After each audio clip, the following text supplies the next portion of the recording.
Everybody, welcome to the Real Martian. I'm joined today with Dr. Gary Stutte, and we're going to have a really interesting conversation on the state of affairs when it comes to food production worldwide and technological solutions to a lot of the problems we're facing.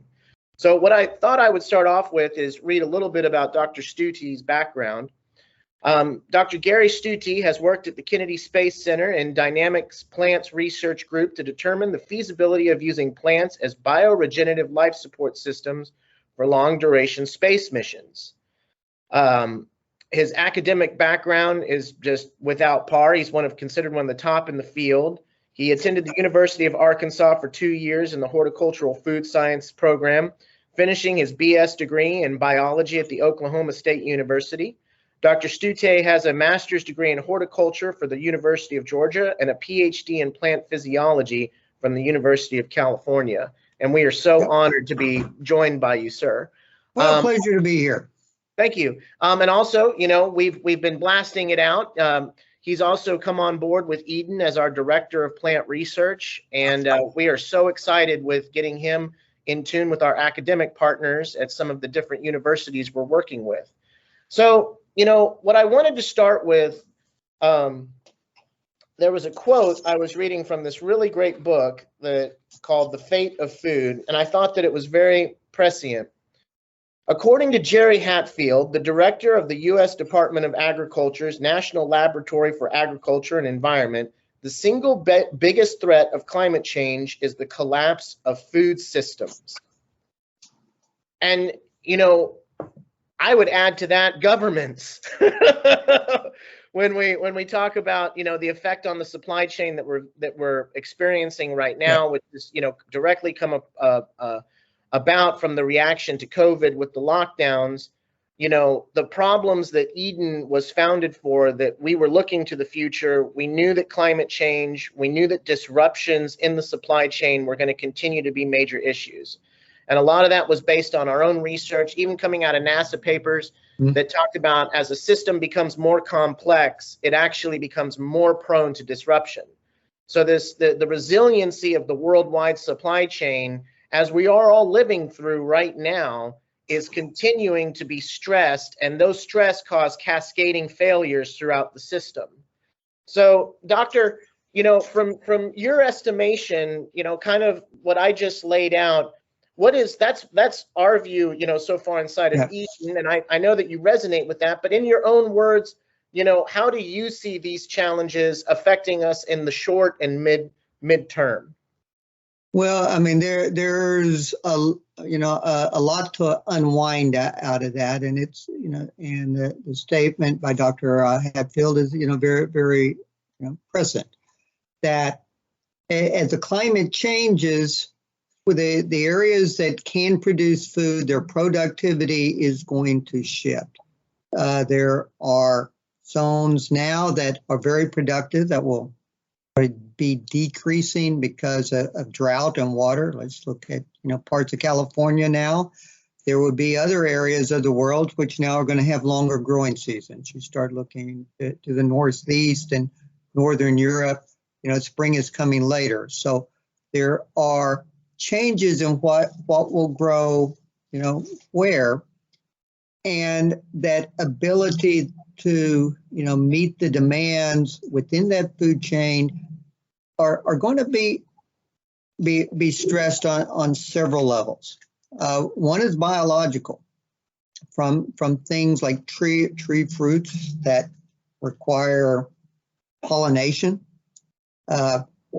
ensuring that the bees are coming out at the same time the flowers are coming out has evolved over many, many years over locations. We're very quickly changing that. It's an open question whether the biology can keep up with these symbioses of biological and animal systems. And the recent events with COVID have shown just how interdependent we are in both regional and nationally on our food supplies. When that shut down, the weaknesses at all levels appeared.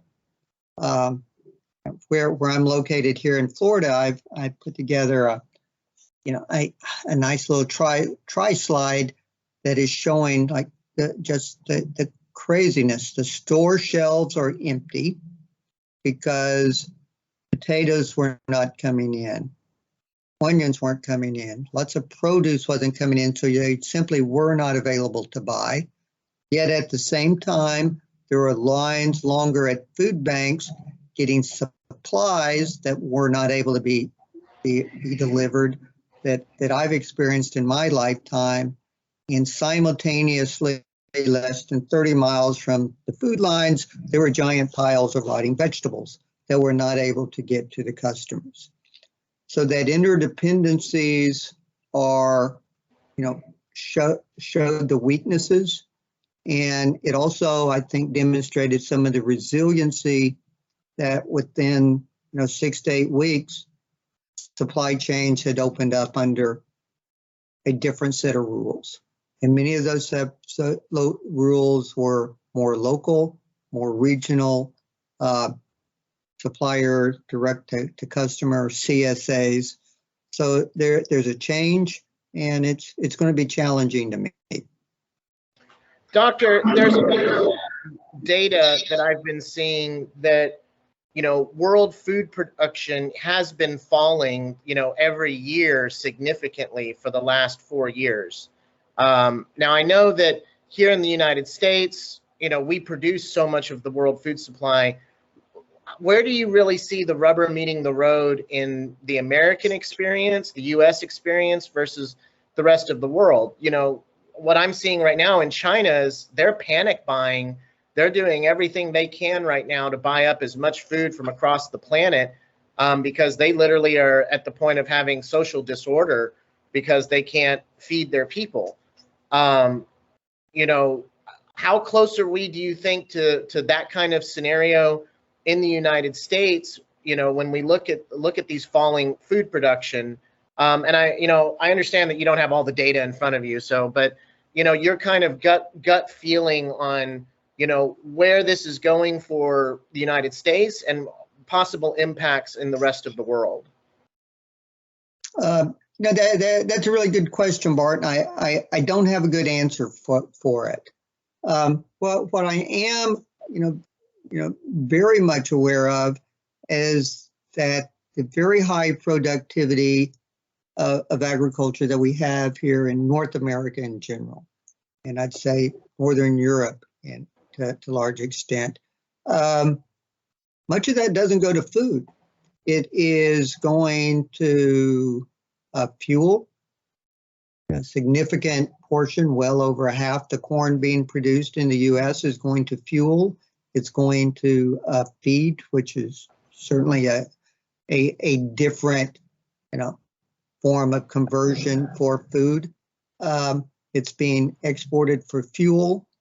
So where we're at here in North America in general, I don't have a good sense on, but the general movement to increasing populations and less available land that is highly suitable for the production of food is going to require some tough decisions in the not so distant future.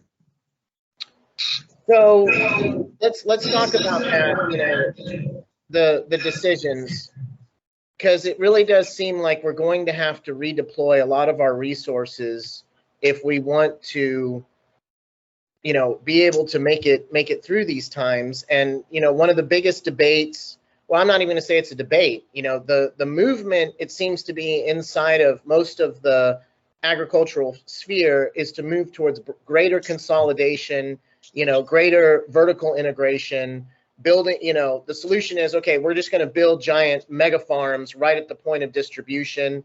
That's what you see Walmart doing. That's what you see Costco doing. Amazon's doing that, all positioning themselves, to basically replace the farmer with indoor farming. Let's first tackle that, because there is a debate inside the industry, and I do see it a lot. Do you think that vertical farming can be a real solution with that vertical integration and centralization, not discussing the social effects of that, but just from a straight logistical standpoint, you know, what is your position? Is it a pipe dream? Is there really something real there? My gut reaction is there's something very real there, because let's look, what has happened in the past 18 months. The bulk of leafy greens and vegetables during the winter seasons come out of Florida, and they come out of California. Overnight, the supply of those were cut off. The shipping went down, the sales went down, the institutional buyers, the large grocery chains, suddenly lost their supplier. And that began a scramble to find local suppliers and how to prevent this from happening again. So now you start looking at the large retailers of the world that got hit pretty hard with that. Let's take control of our own supply line. So, understanding what the demand is, and the bulk of the demand comes from a grocery store. It goes for a market direct to consumer. What are you selling to that? And you produce it yourself and you can sell it.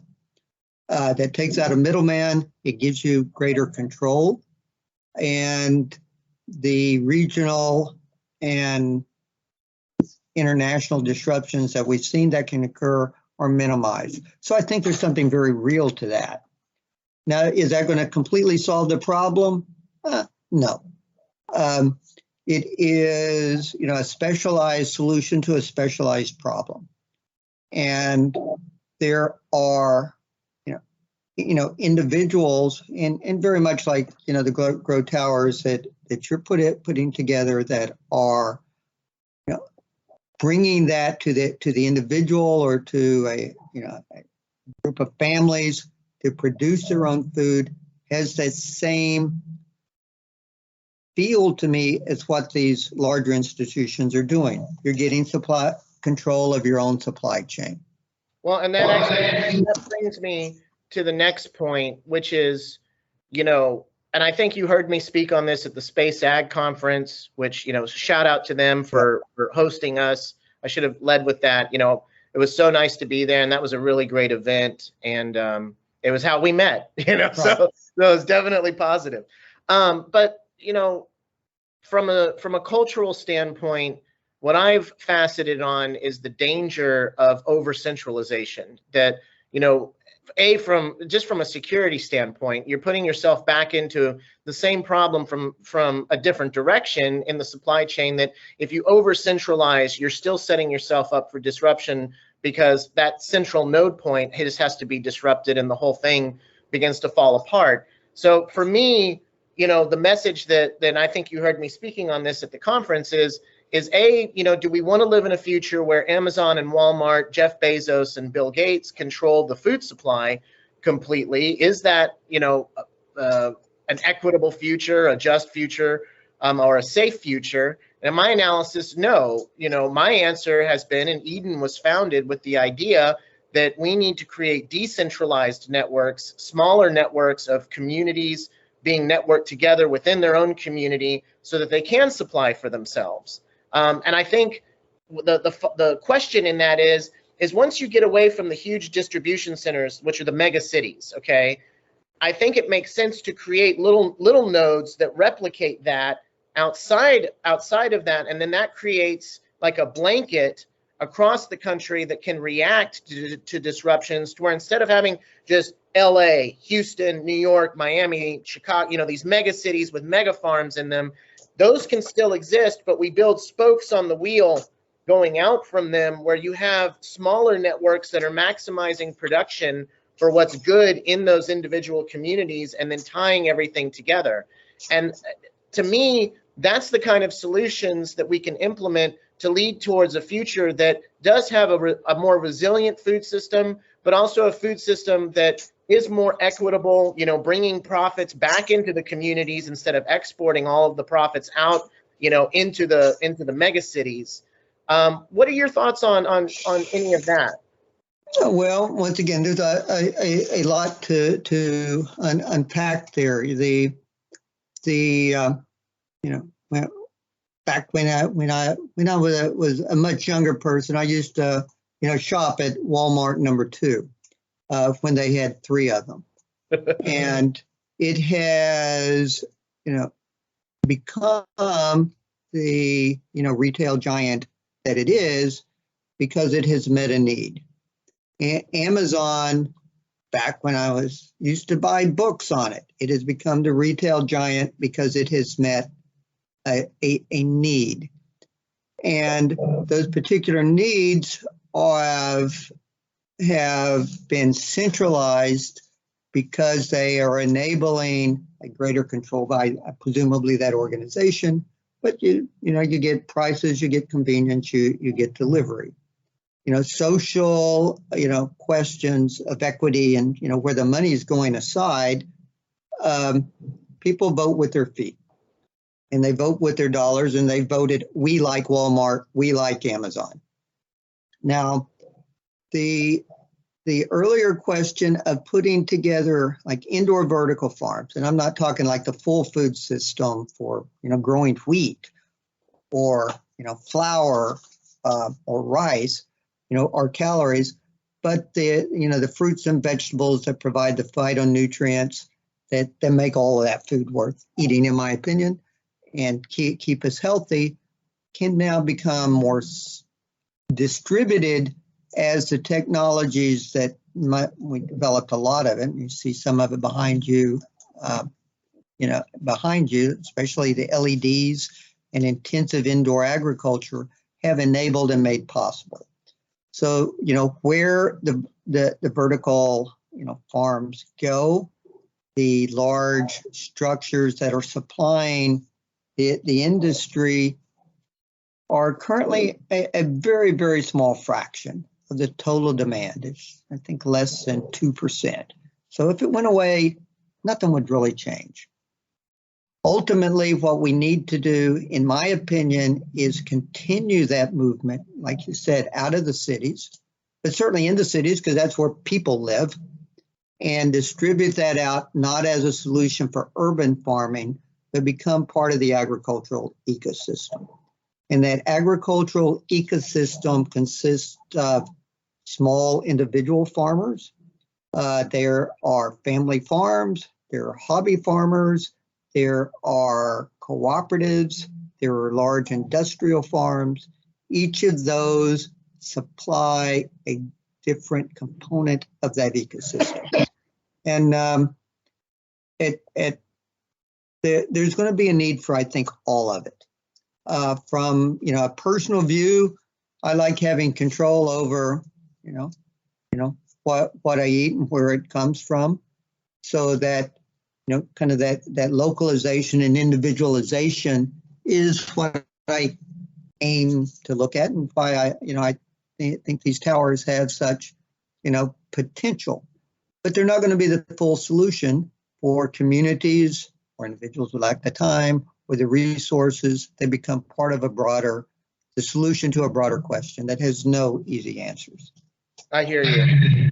So what do you feel is the fastest, best application of the technology we're developing at Eden? What use case, and I know you kind of just touched on it, but if there's any other aspects that you see, how do you see this technology actually being deployed in the real world and benefiting people in the near term?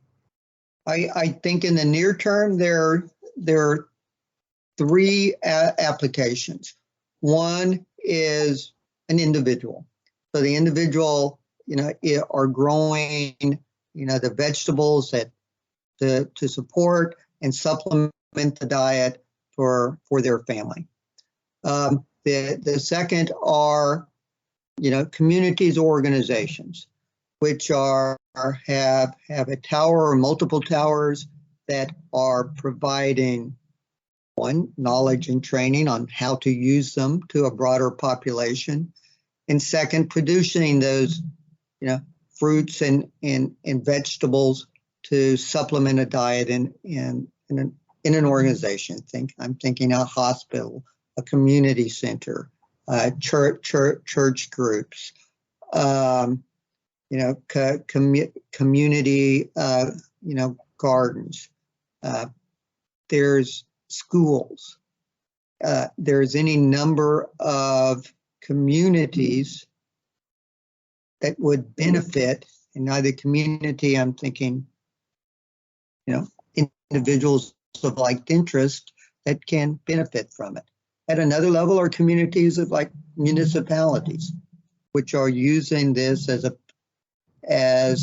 support structure to supply food to underrepresented communities within food deserts, to bring accessible food to people. And those are very, very accessible now, at least in my view. The challenge is targeting, what to grow for the population of interest.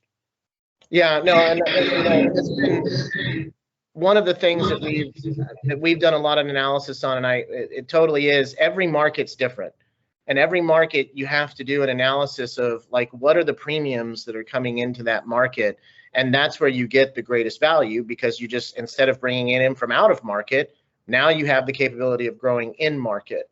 So I think that's the best value proposition, from a growth standpoint.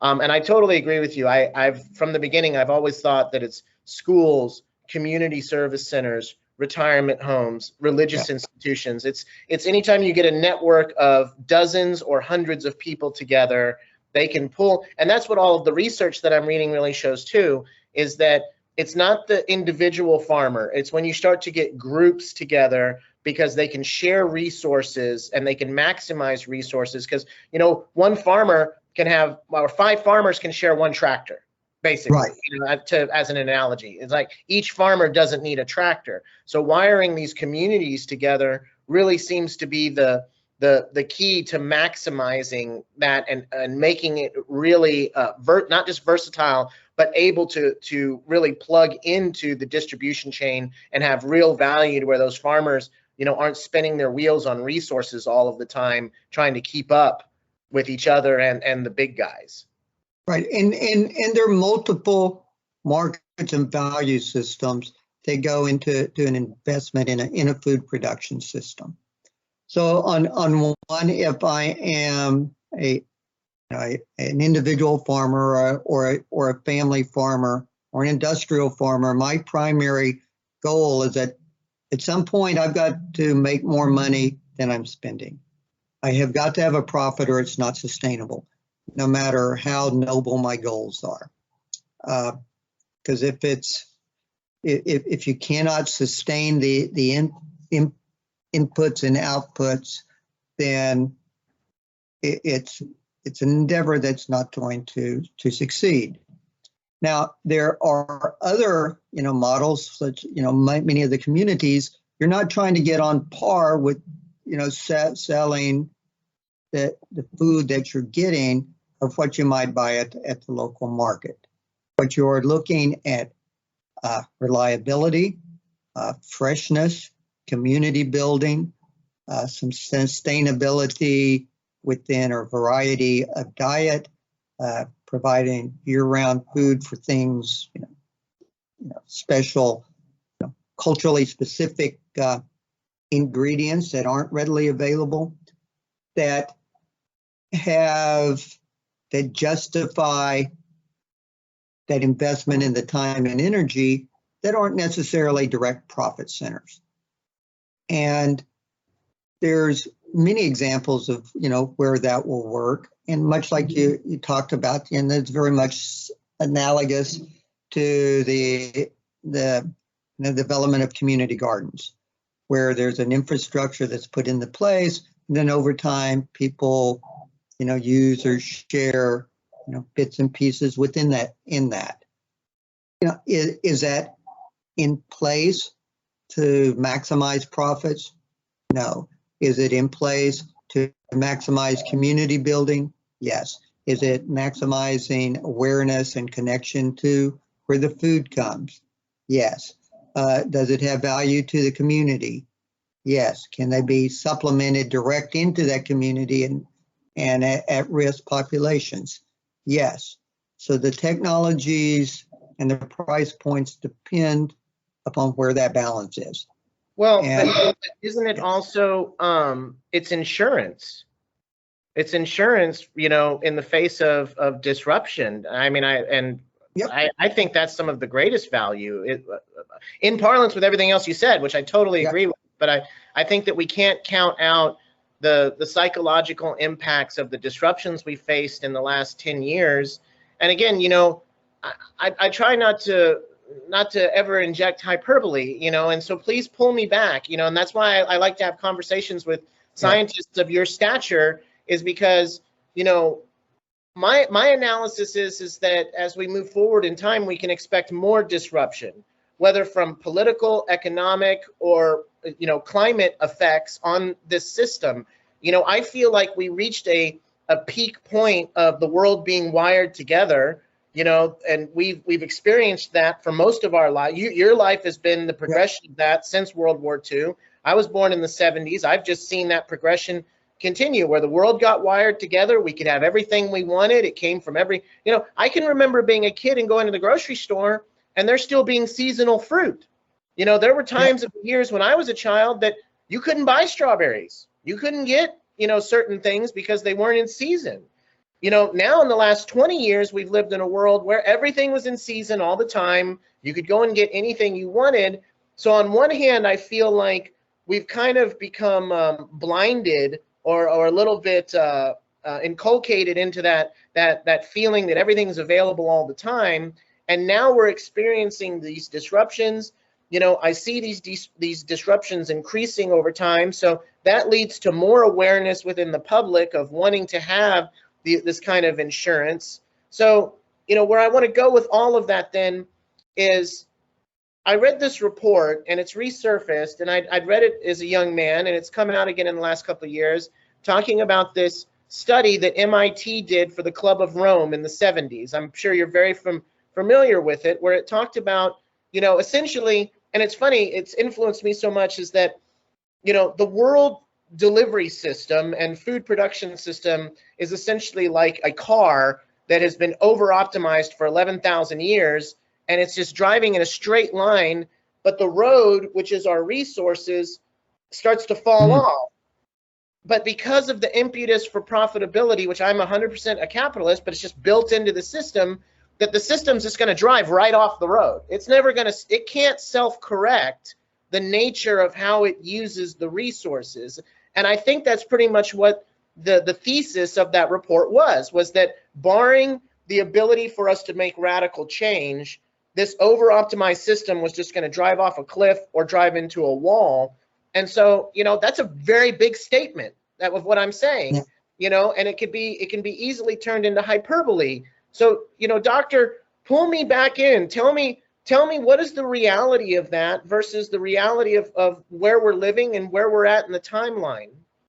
Well, you know, where, you know, the thoughts that come through is, you know, every system has it, you know, science and technology, and we've been optimizing systems and moving things forward, and then there have been disruptions and then changes occur.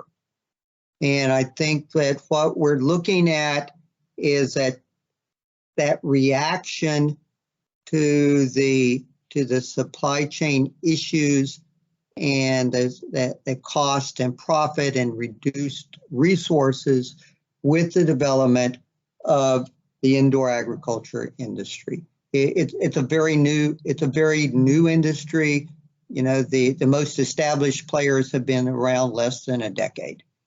It is one that is driven to address issues of climate change, that we can't grow what we did where we wanted to.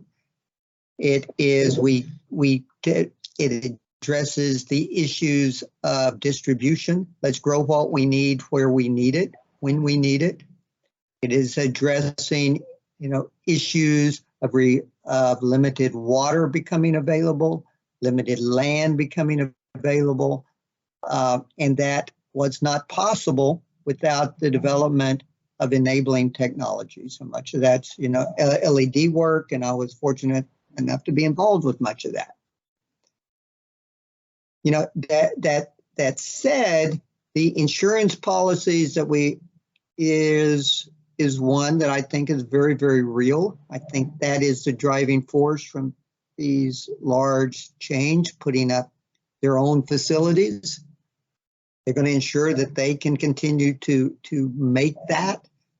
And in the long run, is that part of the system, or is that a disruption of a system? We're now beginning to decentralize where our production is, although we're still concentrated. We moved it out of California. We're bringing it closer to the systems.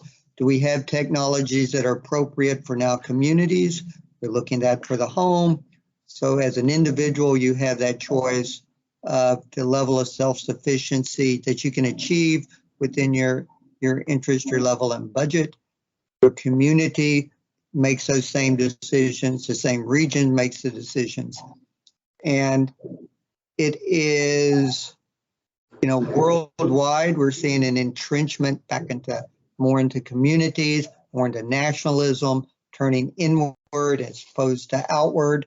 And those movements at this time will simply accelerate that entrenchment, if you will. Whether that's good, bad, I don't know. What I do know is that in the next 30 years, there's going to be another 3 billion people on the planet. 70% of those people are pretty darn close of it are going to be living in cities. And the bulk of them are going to be appearing in countries that are having a hard time feeding themselves. So the challenge of feeding more people with more limited resources is tremendous. And then to complicate that problem, our population is getting older. We're aging, we are living longer, and that population of the additional 3 billion is going to have a higher percentage of older folks. So those illnesses that come with age. So that enables us to grow the plants that will ensure our health, our safety, our nutritional balance to be available to us locally. And that is what I hope to be one of the promises of these vertical farms and CEA technologies that come to fruition, one of the longer lasting legacies of it.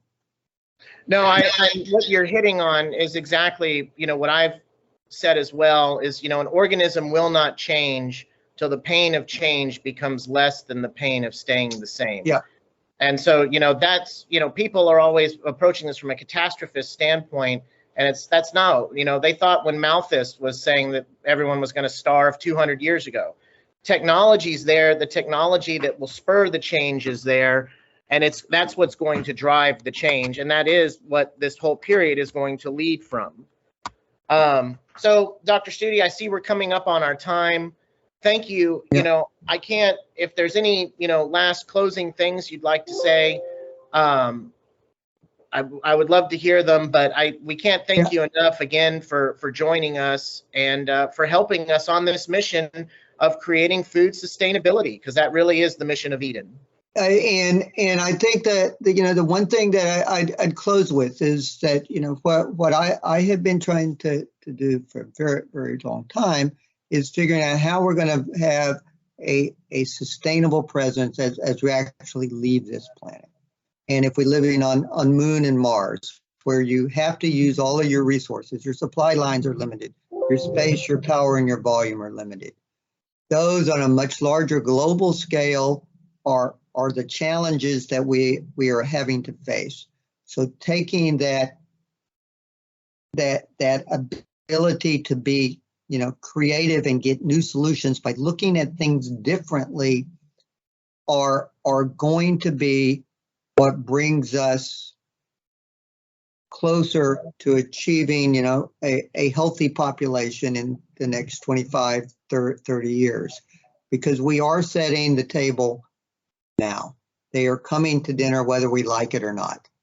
And you're looking at are changes in the paradigm of how we grow food. It's in the very, very early days. I'm excited to see where it goes. But we're in early days of that creativity and innovation. And I'm actually pretty optimistic, even though the numbers are scary to look at. Well, what is the famous quote by Frederick Douglass? Without struggle, there can be no progress. Yeah. And that's the human nature. I think it's an apt analogy. Do you remember the NASA experiments? I think it was in New Mexico in the Biodome. They planted all the trees, and it was the perfect environment, and all the trees kept falling over and dying, and they couldn't figure out why the trees kept falling over and dying. And then they understood it was the wind. There was no wind. That without the resistance, without there being resistance against the tree could never grow strong enough to hold itself up. And along that, that was the biosphere out in Oracle, Arizona, and that was not a NASA experiment. NASA was not involved with that. That was a private venture, and its goal was to, in many ways, recreate, the biomes in Mother Earth. And I've visited it many times. It's an impressive facility. But one of the challenges that was faced on that, it was very much a ideological effort. I actually like much of the ideology. But there was a sense that the scientific approach, this reduction in approach, was reducing things in a much more holistic view was taken. And ultimately, there were such challenges as that, because that understanding of the fundamental biology, the interrelationships of ecology, and of the reductionist value that had come from these closed systems were not incorporated. So things like trees were not occurring. Oxygen levels were depleting. There were a number of issues that came with that. And the challenge, I think the real lessons is, even when you think you understand, you usually don't. And that the further we go along this path, the more we're going to learn, and our ability to incorporate both the broad questions and the reductionist questions and the answers, and bring those together into a systems that can evolve with the changing needs of our societies and of our client and of the population is going to be a critical, and it's going to be a challenge. And that's a human challenge. That's not a technological challenge. Well, I think something that you're hitting on there, and this would be a really great conversation for us to have in the future, is so much of the future of this is just about trying to unravel as much of how nature functions and then translate that into a technical, engineered solution that can essentially mimic that and optimize that into the best conditions possible.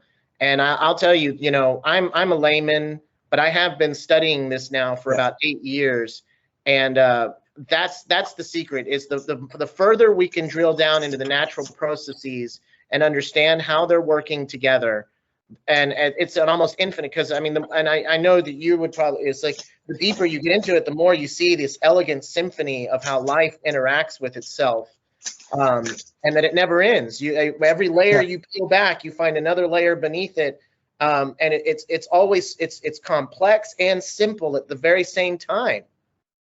And from my view, and the technologies for food production is, my ultimate goal is not the recreation of Mother Earth.